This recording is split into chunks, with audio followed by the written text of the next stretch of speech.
Dengue వ్యాధి నివారణలోని ప్రతి ఒక్కరూ భాగస్వామ్యులు కావాలి అని పార్వతీపురం మన్యం జిల్లా వైద్య ఆరోగ్య శాఖాధికారి doctor K Vijaya Parvathi, DMO doctor T Jaganmohan Rao పిలుపునిచ్చారు. ఈ మేరకు వైద్య సిబ్బందితో కలిసి వైద్య ఆరోగ్య శాఖ కార్యాలయ ప్రాంగణంలోని జాతీయ డెంగ్యూ దినోత్సవం కార్యక్రమాన్ని గురువారం నిర్వహించారు.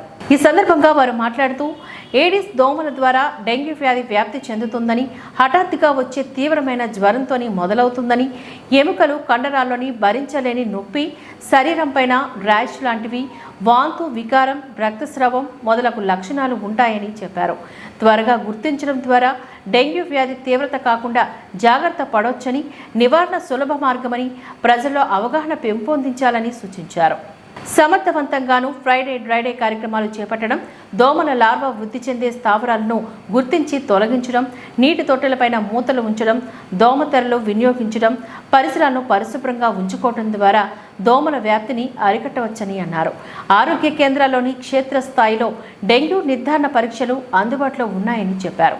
ఈ కార్యక్రమంలోని AMO Suryanarayana, epidemiologist doctor Sridhar, జిల్లా కంటి వెలుగు నేత్ర వైద్య అధికారి doctor Nagesh Reddy, DEMO Yogeshwar Reddy, EO Nagender, health supervisors, కార్యాలయ సిబ్బంది, ఆశా కార్యకర్తలు తదితరులు ఈ కార్యక్రమంలో పాల్గొన్నారు.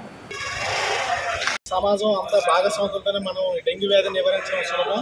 ఎందుకంటే ప్రతి ఒక్కరి బాధ్యతగా, ఎందుకంటే డెంగ్యూ వ్యాధిని మనం తొందరగా గుర్తిస్తే అంత సులభంగా ఉంటుంది. ఆలస్యం అయిపోతే అది తీవ్రతరం అవుతుంది. ఇది మన క్షేత్రస్థాయిలో ప్రతి గ్రామంలో కూడా డెంగ్యూ వ్యాధిని గుర్తించడానికి అటు లక్షణాలతో గుర్తించే శిక్షణ ఇవ్వడం జరిగింది. అలాగే మనకి డెంగ్యూ వ్యాధి నిర్ధారణ కిట్లు కూడా అందుబాటులో ఉన్నాయి.